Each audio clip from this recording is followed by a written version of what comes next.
Pensar em empresariado, mas a ciência pura tem uma grande contribuição desse paradigma. E esse paradigma aqui que eu destaquei, que ele nos pertence. Bem? Bom, o paradigma materialista é aquele fundado na ciência newtoniana, olha ele aqui, mecanicista e reducionista. Eu coloquei o Isaac Newton e o Descartes aqui, porque são os dois pilares do paradigma materialista. Tá? Bom, a gente tem no paradigma materialista a visão de mundo, a visão do universo, é como se ele fosse um sistema mecânico composto de pedaços, de partes. Então a gente vai estudar qualquer coisa que a gente vai estudar no paradigma materialista, a gente recorta em partes, porque a gente acha que se a gente estudar as partes, a gente vai ter uma visão do todo. Que equívoco! Todo mundo, aqui vou dar um exemplo clássico que o pessoal dá, mas que é facílimo de entender. Ó, todo mundo conhece a molécula da água, conhece? H2O, formada por dois elementos químicos, hidrogênio e oxigênio, não é isso? Beleza? Vamos dividir a água em suas partes. Vamos estudar o hidrogênio e o oxigênio. Um deles é concorrente, sustenta fogo, como que é isso? E a água apaga fogo, ele perde a propriedade? Perde. No todo, ele nasce uma nova propriedade da relação daqueles dois átomos. Desaparece a força daqueles átomos e a relação entre eles gera uma terceira coisa. Então, se você estudar pedaço, você não estuda o todo. Não tem clareza do todo. Mas o paradigma materialista se estrutura nisso. A visão do corpo humano como uma máquina. E é uma máquina, sim. Eu estava comentando com o Fábio que qualquer plateia que você pegue, se você perguntar, eu vou fazer isso com essa plateia, qual é o órgão mais importante do corpo humano, pessoal? Fé. Qual o órgão mais importante do corpo humano? Mente, pensamento. Órgão. Cérebro e coração, né? É isso? Alguém falou um outro órgão? O que eu te falei, Fábio? Falha. Por quê? Paradigma materialista, hein? Cérebro, bom, ele coordena tudo. Então, tira o coordenador, vira uma bagunça, é o cérebro. Aí o outro grupo do coração fala, bom, o cara tá batendo, eu tô aqui. Oi, gente, tudo bem? Parou, fui. Deve ser ele, porque ele me mantém vivo, não é isso? Qual é o mais importante dentre eles? Peguei vocês. Um cérebro maravilhoso, com todas as funções atrapalhadas, hein, Thaís? Não adianta, né? Um coração.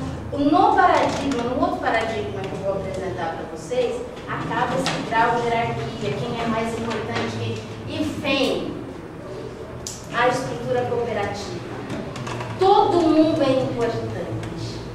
Todo mundo tem função a desempenhar para que o corpo tenha saúde. Tira todos os órgãos e fica só com o cérebro para ver o que você vira. Coisa esquisita que seria, não é? O cérebro ia coordenar o quê? Bom, e aí a gente estuda, a gente está no livro da escola, as crianças aprendem sistema digestório. Aí tem uma foto. Não tem o corpo, tem uma boca, com dentes, língua, esôfago, aquele pedaço de coisa. O cara nunca relaciona com ele. Então, na escola, a gente está já começando a trabalhar, já de uns anos para cá, essa ideia. Não, como é que é? Função de nutrição, sistema digestório? Nada. Sistema digestório, mais sistema circulatório, mais sistema respiratório, mais sistema excretor. Sistema respiratório na nutrição? É. Porque a digestão faz o quê? Transforma o alimento, transformou. De alimento em nutriente. Ponto. Quem vai distribuir isso? Quem vai fazer o resultado chegar nas células? Se não tivesse o circulatório, nutrição, ó. Então, ó, trabalham juntos. E a respiração entra onde nisso? Quem vai produzir a estrutura energética para isso ser aproveitado? Quem vai mandar embora o resíduo? Qual é o sistema da nutrição? Ou não, os trabalham em conjunto, um depende do outro, cada um desempenha uma coisa. É o que a gente tem que entender aqui. Qual é a nossa habilidade? Eu sei fazer isso, você sabe fazer aquilo, a gente constitui uma coisa super legal, né? Mas o paradigma materialista não vê isso, vê partes fragmentadas. A visão da vida em sociedade, para o materialista, é uma luta competitiva pela existência. A lei do mais forte, fundamentou lá no Darwin. A crença no progresso material ilimitado a ser obtido por intermédio do crescimento econômico e tecnológico. Ah, está parecendo que é o que estrutura o nosso mundo mesmo, né? A crença em que uma sociedade na qual a mulher é, por toda parte, classificada em posição inferior à do homem, é uma sociedade que segue uma lei básica da natureza. Isso é um imenso equívoco, tá? Bom, aqui eu trouxe uma imagem, né, do paradigma materialista, essa coisa das partes. O sistêmico é fundamentado em outro cientista, numa ciência que derruba aquela lá, que é a ciência eisteriana, relativista e holística. Diz o Einstein pra gente que o materialismo vai acabar por falta de matéria, não é? Ele falou, não, o materialismo está com os dias contados, porque vai acabar por falta de matéria. Porque ele traz, com a teoria da relatividade, o quê? Matéria, bom, ora se comporta como partícula, ora como onda, ora cadê? Hoje, a ciência estuda muito mais os espaços vazios entre os elementos materiais que a gente conhece do que os próprios elementos materiais, que nós já conhecemos bastante e que não explicam quase nada do que a gente precisa para entender o universo, né? Aí eu trouxe algumas figurinhas. Esse aqui é o Jung. Na psicologia ele traz a contribuição. Gente, a faculdade de psicologia não estuda Jung porque não é científico. Por quê? Porque ele trabalha com a alma. Fala, mas a psicologia não é ciência da alma? Mas não. O Jung que traz a contribuição da presença do espírito, gente, não está na academia, é uma coisa louca, não é? Ciência materialista. Aqui, a gente tem o Edgar Morin, ele é um sociólogo, antropólogo, que dá uma grande contribuição para a educação. Ele que é lá dos 7 saberes, esse simpático indiano é um físico maravilhoso no meu ponto de vista, é o Amit Goswami. Esse aqui é um outro indivíduo que traz uma grande contribuição na psicologia, o Stanislav Grof. Não podia faltar uma mulher. E claro que eu escolher uma mulher na biologia, né? Essa é a bióloga Lynn Martins, que traz uma grande contribuição no pensamento sistêmico na biologia. E esse é um brasileiro, não podia faltar, né? Que tem trazido uma grande contribuição. É um brasileiro católico que mais ama a doutrina espírita, que é mais simpático à doutrina espírita, é o Leonardo Boff, né? Ok? Figuras importantes. Paradigma sistêmico, ou holista, ou emergente, ou espiritualista, enfim. Sem negar as características mecânicas que se apresentam na natureza, percebe o universo mais como uma rede de inter-relações dinâmicas e orgânicas. Em vez de estudar as partes, estuda a relação entre as partes. Porque a explicação está na relação, muito mais do que nas partes isoladas, como eu tentei exemplificar com a água. O novo paradigma pode ser chamado de uma visão de mundo holística, integral, né? Que concebe o mundo como um todo integrado e não como uma coleção de partes dissociadas. Então um é o contrário do outro, certo? Se ficar na cabeça de vocês, isso já está contente. Olha a imagem do paradigma sistêmico, rede, né? Se você botar lá na internet,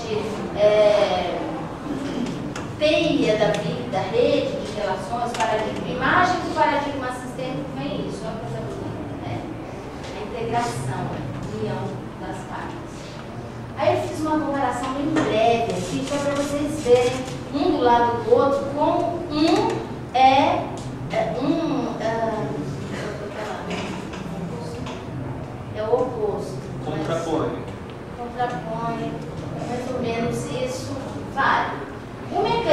são 3 pressupostos básicos dos 2 paradigmas. O pressuposto é de onde ele parte. Então, esse aqui parte da simplicidade, que é assim, ele acha que você quebrar o todo em partes simples, você entende o simples e aí, entendendo o simples, você entende o todo. O sistêmico se funda no pressuposto da complexidade, que é na complexidade das relações que nós vamos entender o todo na verdade. Você não pode estudar o todo dissociado, em pedaços, para inventar. Aqui eu acho o máximo esse pressuposto, porque o mecanicista fala, ele se funda no pressuposto da estabilidade, que é assim, o mundo já é. Então, ele fala em determinismo, previsibilidade, reversibilidade e controlabilidade. Então, tudo sob controle, né? O paradigma sistêmico traz o pressuposto da instabilidade. O mundo não é. O mundo está no vir a ser, está se constituindo. O mundo, o universo, o homem, a sociedade, nada é. Tudo se constrói. Aí eu fiz outra anotação da apresentação de vocês. A imagem da regeneração. Já é? Nós vamos acordar um dia, gente, terceiro milênio, hoje já é 2012. Cadê? Não acabaram os problemas. Alguém está trabalhando para os problemas. A gente não vai acordar um dia clean, né? O planeta está regenerado. A regeneração está se construindo. Como é um projeto de Cristo, eu costumo sempre falar isso lá no lar, que a gente conversa. Fala, gente, é o projeto de Jesus, então vai dar certo. Se fosse nosso, talvez desse problema, mas é do Cristo. O projeto da regeneração é do Cristo. Ele já está mexendo seus pauzinhos, o pessoal está voltando aí, não tá? Todo mundo se preparando. A fila da encarnação, gente, está luminosíssima. Grandes prepostos do Cristo retornam à terra. Para as nossas evangelizações, hein? Estará para os nossos úteros também, para os nossos lares, né? Vamos nos preparar. Está em construção, é a instabilidade. Está no vir a ser, então, conta com a imprevisibilidade, incontrolabilidade. Você constitui, isso é muito mais nacional. Não é melhor dar tudo sob controle? Não. É melhor que a coisa seja dinâmica, para que a gente possa reconstruir. Gente, nós não estamos prontos. Eu sou um espírito tão egoísta. É nada, não desanima não. Você está egoísta, mas você é um espírito com a perfeição pulsando na sua intimidade. O pensamento sistêmico te diz que, olha, você é luz, não brilhou ainda por quê, Alexandre? É assim que funciona. É muito mais misericordioso, é muito mais estimulante, é muito mais amoroso, caridoso, fraterno, não é? Conosco e com tudo que está à nossa volta. Ele tem o pressuposto da objetividade. O observador é objetivo. O que eu vejo, beleza. O que eu não vejo, não pertence. Deixa que a religião fala disso. Não é assim? No paradigma sistêmico, a intersubjetividade. Ele fala que a realidade, gente, na verdade, a realidade, ela depende do observador. O Einstein já ensinou isso pra gente, né? Então, tem que ter a participação do observador. Porque a leitura da realidade depende. Nós estamos aqui, um monte de universos convivendo. Eu penso de um jeito, você pensa de outro, eu penso de outro. São completamente antagônicos, não são? E vão estruturar visões de mundo e posturas diante do mundo diferenciadas, não vão? Daí nasce a ecologia profunda. Esse é o Ars Ness, que na década de 70 traz para a gente essa ideia. A ecologia profunda, que é diferente da ecologia rasa. Aí fica fácil, as palavras nos ajudam, né? Rasa, de superfície, profunda, diferente, né? O que é ecologia rasa, Gisele? Rasa? Temos que preservar isso, temos que não sei o quê. Visão antropocêntrica, né? Nós, a responsabilidade das coisas está em nossas mãos, nós somos os seres mais importantes, a natureza existe para nos atender. Olha, nós já melhoramos bastante, evoluímos. Teve um momento da nossa vida que a gente fez a pachorra de achar que as estrelas do céu estavam lá para enfeitar as nossas mães. Pensa nisso? Como você chama? Guilherme, é muita presunção, não é? Me poupe, como assim? Universo infinito, gigantesco, em função do microplaneta Terra. Menos para nós, né? A ecologia profunda reestrutura isso e olha nós espíritas aqui contemplados. Vê? Ela não separa seres humanos ou qualquer outra coisa do meio ambiente natural. Ah, então nós vamos observar a natureza? Ei, nós somos natureza. Você pensa sobre a natureza que há em você? A natureza humana. Como é a natureza humana? A natureza humana é rica. A natureza humana é dinâmica, é luminosa. Não, está assombrada. A gente viu lá as imagens. É porque nós estamos, né, com uma percepção atrapalhada do mundo, de nós mesmos. Quando a gente estruturar uma nova percepção, isso vai ficar cada vez melhor. Já está ficando, hein? Ela vê o mundo não como uma coleção de objetos isolados, mas como uma rede de fenômenos que estão fundamentalmente interconectados e são interdependentes. Olha aqui a doutrina espírita, os reinos aí, ó. A ecologia profunda reconhece o valor intrínseco de todos os seres vivos e concebe os seres humanos apenas como um fio particular na terra da vida. Ah, nós somos a espécie mais inteligente, mais evoluída. Não, nós somos mais uma espécie. Se a gente bobear, a gente acaba com as nossas oportunidades. Então, não. Nós não somos mais importantes que as bactérias. Ai, se não fossem as bactérias na nossa vida. Ai de nós. A gente fala em bactéria, o que a gente pensa? Primeira coisa que vem na sua mente, bactéria. Doença, sujeira, barará, a gente pensa coisa ruim. Não, 80% das bactérias são fundamentais para a vida. 80% delas. 20% são as patogênicas, que causam alguns problemas para a gente. Mas a grande, a imensa maioria, pessoal, estruturam o planeta em condições que a gente consiga viver. Então não dá para... É pequeno, eu não vejo, não tem problema. Se não fossem elas, nós não estaríamos aqui. Bom, o novo paradigma se estrutura nessa ecologia. A gente veio para o paradigma espírita. Ele é fundamentado em quem? No Evangelho de Jesus e em Kardec. Então vocês podem escolher o paradigma aí, hein? Vocês acham que a doutrina espírita está inserida em que paradigma?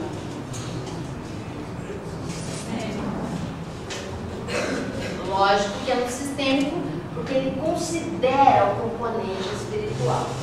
Bom, como é que a gente vê a Terra?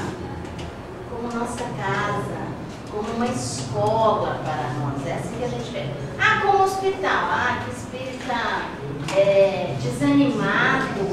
Escola, né? Nós somos espíritos doentes inferiores. Nós somos espíritos em aprendizado, superando a nossa ignorância. A gente está numa grande escola. A vida é maravilhosa, né?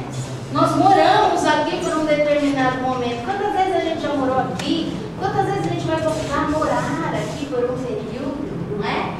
O homem é um espírito em evolução. Não é o dono do mundo, nem filho do dono do mundo, como tem os caras que falam, eu não sou o dono do mundo, mas sou filho dele. Me considero que eu sou importante. Ora, nós somos filhos de Deus, mas todo mundo que está à nossa volta também é de todos os reinos, não é, gente? Então a gente precisa, numa concepção da ecologia profunda, valorizar todo mundo. Eu tenho um aluno que fala para mim, tá bom, professor, porque a gente conversa, dou liberdade para eles, então agora a senhora vai me falar, para que serve pernilongo? Para quê? Sim, eu moro numa cidade do interior, sou uma privilegiada, me desculpem, incrustada dentro do último reduto contínuo de Mata Atlântica do estado de São Paulo. É mata para todo lado, né, gente? Que delícia, né?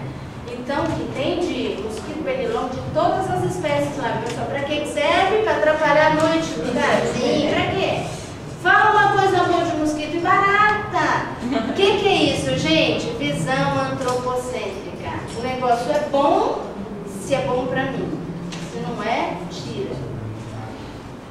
Tem um pesquisador da USP, ele fez uma tese que saiu num livrinho pequenininho, chama Predadores e Presas, um equilíbrio ameaçado, gente, que ele fala, o número um dos problemas, de extinção de espécies, o que é? É o desmatamento, é a detonação dos ecossistemas,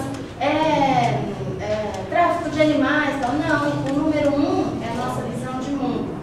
Ninguém, se a gente está andando, cobra, onde tem um pau, a gente quer matar. Aranha, nossa, a gente tem pavor, medo. E a gente mata sem pensar, será que estava em extinção essa cobra? Sei lá, entre ela e eu. Assim que a gente posiciona, visão antropocêntrica, qual o paradigma? Não, mas eu sou espírito, qual o paradigma? Fácil. Você, pelo jeito, já ouviu o Mário Sérgio Cortella? Adoro. Meu, é fantástico a posição dele, eu achei super interessante. Que fala, nós vamos para uma fase de antropolatria, né? Isso. O ser humano é o topo da cadeia alimentar e tudo gira em função dele. Isso. Na realidade, simplesmente ele fala um termo que é interessante, nós somos apenas um usuário compartilhado. Isso mesmo. Seja tanto da natureza quanto até do nosso próprio corpo físico, né? Então, como equilibrar isso? Aí, voltando só um pouquinho, na hora que aparece a frase lá, as leis da natureza, a primeira coisa que passa na cabeça são aquelas leis que regem aquilo que está lá fora. A árvorezinha e a carpeirinha. A gente não se engloba nisso, não é uma consciência nisso. Mas tanto numa visão, vamos chamar assim, mais física dessa minha passagem, mas se eu entender o meu desenvolvimento espírita, vamos traçar um paralelo, se eu olhar para trás na humanidade, eu vejo, nossa, quanta coisa o ser humano fez. Se cada um de nós olhar para frente, a gente tem uma visão restrita. E esse conceito que eu acho que é o fundamental para a gente começar a mudar. Para já pensar em coisas lá na frente.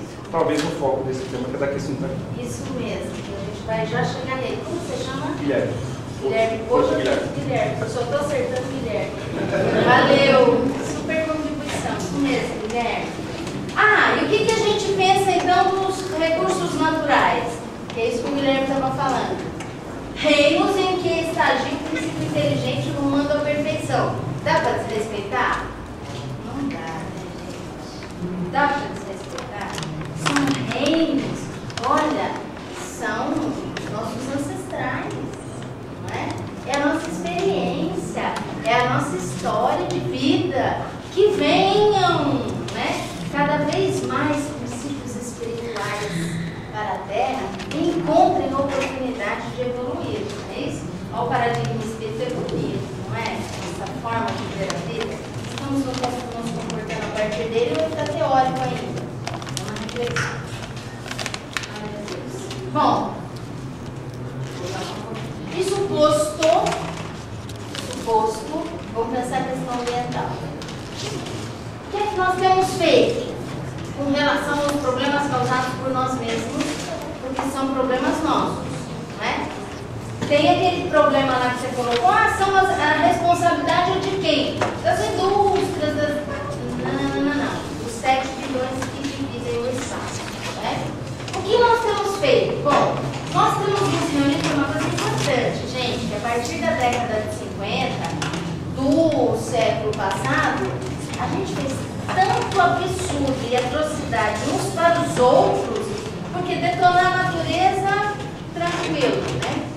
Eu tive um dentista, como eu moro nesse lugar, né? Eu já tive lá os 20 anos também, a gente atuava no movimento ambientalista, né? Fazia fóruns, não sei o que lá, discutia e parará, né? E aí, tudo lá é proibido. Não pode cortar árvore, não pode aquilo, não pode nada. Eu falei para vocês que é o último reduto. A gente falava, bom, vamos virar caseiro de parque, porque o que vai acontecer? A década de 80, o Paulinho participou bastante disso, depois ele pode falar para vocês se vocês se interessarem. Foi um momento importante de tentar adequar, de tentar considerar o homem dentro desse ambiente natural. Porque aí a gente foi do 8 para o 80. Primeiro detona a natureza, depois preserva a natureza, não toca. E o cara que está lá? Índio, ó, não é só riqueza de biodiversidade. Essa encarnação nós planejamos bem direitinho. Tanto que a gente tem feito para 4 encarnações nessa, vamos lá. Riqueza, diversidade biológica, diversidade cultural. Gente, lá no Vale tem quilombola, tem índio, tem caiçara, tem caboclo, tem colônia japonesa, europeia, tem de tudo que vocês possam imaginar. A gente vive nesse caldeirão de cultura. Não tem como você não pensar na vida, né? Não se envolver com tudo de bom que cada uma dessas culturas traz. De valorizar a expressão de cada uma dessas culturas e vivenciar bem na pele o valor da diversidade. Muito bom. Então, quando chegou na Segunda Grande Guerra, aí a gente extrapolou os limites. Aí a coisa ficou feia. E dali, o negócio ficou tão feio que dali começaram a falar, não dá para ser assim mais. Aí daí saiu a Declaração Universal de Direitos Humanos, não dá mais para fazer assim, não dá. Aí a gente teve que fazer uns combinados, porque tinha uns maluquinhos que extrapolavam. E aí, gente, surgem coisas importantes. Felipe me ajudou, mas mãe, vai esquecer de falar da guerra, da fome, que gerou uma grande revolução no modo de produção da agricultura. Sobrou coisa da guerra, vamos jogar fora? Não, vamos usar de agrotóxico na agricultura. Aí vem, mas melhora a alimentação, mas produz mais, mas a gente não tem visão do futuro, pensando aqui agora, que paradigma é esse? Materialista. Aqui agora é materialismo, tá, gente? Toda hora que você estiver aqui agora, fala, ai meu Deus, estou materialista, não posso. Eu estou espírita nessa encarnação para vencer esse paradigma. Não vai esquecer, hein? Quando uma coisa pega, você fica louca para comprar. Não! Consumismo! Quanto isso custa para o planeta? Eu vi o pessoal trazer. Vocês querem cafezinho? Vou dizer para vocês uma coisa. Um copinho de café desse consome para a gente tomar 10 mil litros de água. Não, é só um pouquinho, alguns ml. Mas você vai tomar alguns ml. Mas para ele chegar aqui, isso que eu estava considerando uma xícara. Se eu considerar o copinho plástico, vai aumentar esse número. A gente, graças a Deus, está desenvolvendo alguns conceitos importantes, por exemplo, de água virtual. Você não está vendo 10 mil litros de água no copinho de café, mas foi usado. Lá na produção, lá no transporte, lá no casamento, até chegar aqui, usou 10 mil litros de água para uma xícara. Se considerar o copinho, se extrapola. Então, quer dizer, a gente está começando a pensar diferente. Tudo, né? Lá em casa, às vezes o pessoal fala, gente, mas vocês não são centopeias, para que essa sapatada toda, né? E aí a gente está refletindo, fala, é mesmo, né? Vamos nos conter, vamos ser coerentes, não é, meninas? Daqui a pouco eles vão botar a culpa na gente. A mulherada que está acabando com o planeta, olha o que elas estão comprando, né? Bem, tudo isso fez com que a gente começasse a estabelecer um avanço. O pessoal está metendo a boca. Não está lá com os resultados que a gente espera, mas, pô, pera um pouquinho. Nós estamos nos reunindo mundialmente para falar do assunto. Tem problema, mas já é um avanço. Antes ninguém falava, né, cada um por si. Agora já está tentando fazer um combinado. Está difícil, nós vamos ver por quê, mas está tentando. Nesse período todo, depois da guerra, acontece toda essa problemática e surgem duas potências. Aí a gente entra em Guerra Fria, né? As duas potências estão lá e falam, gente, tá engraçado, para vocês que são mais jovens, não. Mas eu e alguns da minha geração, alguns que estão aqui, vão dizer, isso não é verdade. Eu era criança, sabe por que eu tinha medo, Guilherme? Do botão vermelho. Mais alguém que lembra do botão vermelho? Fala para eles, então, levanta a mão para eles verem. Quem lembra do botão vermelho? Olha lá. Que era preto e branco na época, né? A gente não via que era vermelho, mas o pessoal dizia que era o botão vermelho. Apertou, vai todo mundo. Cadê o botão vermelho? Me empolgou. O botão vermelho era o medo, né? Apertou o botão vermelho,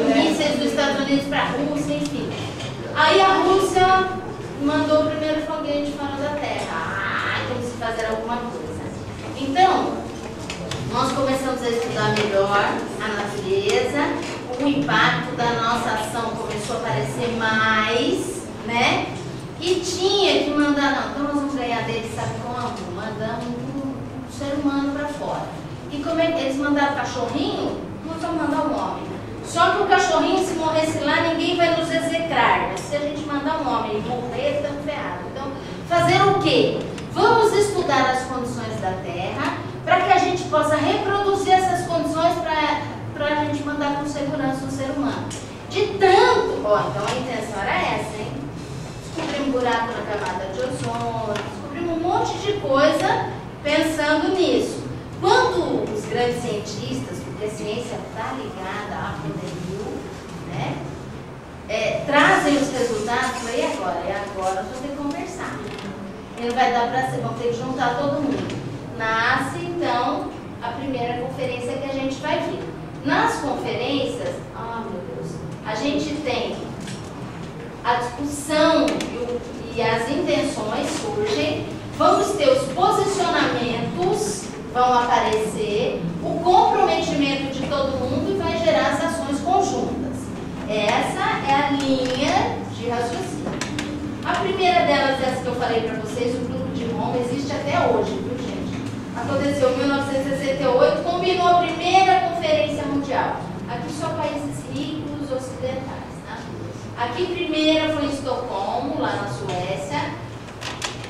72, saem 2 documentos, Declaração do Meio Ambiente Humano, chamava, e Declaração do Meio Ambiente Humano e Plano de Ação.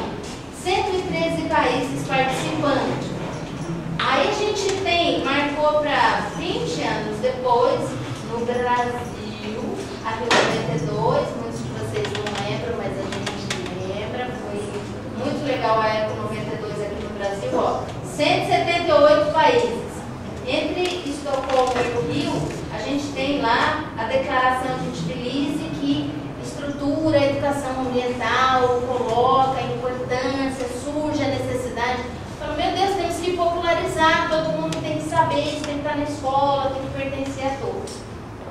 Entre a Rio 92 e a Rio mais 20, que acabou de acontecer também aqui, olha, aumentou, está aumentando o número de países participantes. Signatários também, mas, né, os participantes. O que isso quer dizer? Que está se expandindo. Entre essas duas conferências, a gente teve 17 COPs, que são as conferências das partes, que vão falar especificamente de mudança climática. É daqui que tem o acordo de Kyoto, que até hoje, né? Já chegamos em 2012, que era para ter metas, que era e nada, né? Esse ano vai ser lá no Catar, a COP18, porque o Catar é um super emissor de carbono. Em 1 minuto, não vai dar. Vou usar o tempo do mês. Ainda bem que eu sei. Então, o que a gente tem? O posicionamento e comprometimento. O que aconteceu? Controvérsias, discussões, desencontros, discordâncias. Em vez da gente concordar, entrar em consenso, a gente fica brigando na conferência. Por que, gente, que isso está acontecendo? Afinal, não queremos as mesmas coisas? Não é? Será que queremos as mesmas coisas? Cadê as ações? Não entra em consenso, não tem ação. O que está acontecendo? E nós? O que cabe para nós? Então, antes de falar de nós, rapidamente, em 5 segundos. Queremos as mesmas coisas? Não. Interesse pessoal não permite consenso. Quando eu penso só em mim, não vou concordar com vocês. Agora eu estou pensando só em mim e falando, se eu tivesse mais 5 minutinhos para terminar, né? Não estou pensando no outro. Então, fica difícil ter consenso. Não sei que o outro esteja evangelizado. Usa 4 minutos, ai, eu deixo. Só porque é o marido, se fosse um palestrante que eu não conhecia, era isso. E nós? Gente, entre o contexto atual e o contexto que almejamos, que a gente quer, essa terra regenerada, ninguém sabe, todo mundo estudou lá no Evangelho, na Revista Espírita, no Livro dos Espíritos, o que é um planeta de regeneração, todo mundo quer vir. Eu quero voltar para a Terra nesse planeta. Eu quero ver a regeneração. Não quer? Eu quero. Não sei você. Não queremos. Mas a gente tem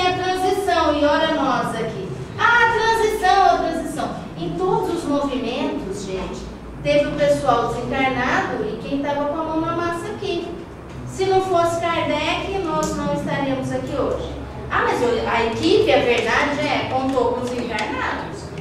Todo aquele bando de médicos que vem na linha de frente, levando, né? Se não fossem eles, nada de Federação Espírita, esse prédio era um prédio de apartamentos. Então, agora somos nós os encarnados.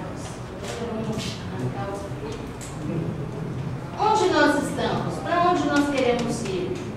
Então, agora eu vou acabar só com reflexões, tá? Como as coisas estão? Pensem um pouco nas coisas. Temos alguma coisa a ver com isso? Como temos cuidado do planeta? Como temos nos relacionado uns com os outros e com a natureza? Por que as coisas estão assim? Como nós chegamos até aqui? O que tem nos movido? Não as indústrias dos 7 bilhões, cada um. O que te move? Quais os reflexos da sua escolha? Que não é sua, porque é você e mais 6 bilhões, 999, não quero nem falar muito agora. O que precisa mudar? O que queremos? Como faremos para alcançar o que queremos? Somos 7 bilhões. Como conviver e sobreviver dividindo a mesma casa? Temos nos ocupado das questões prementes do nosso tempo? É uma ocupação, eu me preocupo. Vocês estão de parabéns, vocês estão aqui. Isso demonstra uma preocupação. Como nos organizamos em sociedade? Como reagir diante das respostas da natureza? Há alimento, água, energia para todo mundo? Isso me afeta? Lá em casa tem, na sua não tem? Que pena. É assim que a gente tem se posicionado? As oportunidades alcançam a todos? Como o Evangelho e a doutrina espírita podem contribuir com novas posturas? Tive fome, me deste de comer. Tive sede, me deste de beber. Estive nu, doente, preso. Esses passam à direita e vão para o reino dos céus. Esses que olharam ao seu redor. Eu só vou saber se você está com sede, se eu olhar para você. Eu só vou perceber se você tem fome, se eu me relacionar com você. Se eu estiver disposto a sair de mim e estar com vocês, como Jesus esteve conosco. Em todas as situações. Quando deu o seu exemplo na terra, eu me refiro a isso, Jesus o tempo todo esteve com as pessoas. Jesus não tinha pressa. Fala rápido, está acabando o tempo. A gente não viu Jesus falar isso. Madalena, você quer o quê? Blanquinha, Madalena. Isso não é cristão. Gente, como praticar o Evangelho em contexto tão adverso? Como vencer o individualismo e caminhar para a fraternidade universal? Como sair do bairrismo e assumir a nossa condição de planetariedade? Procura Moacir Gadotti, Pedagogia da Terra, ele faz esse conceito de planetariedade. Onde vocês moram? A gente moramos na Terra. Nosso endereço comum.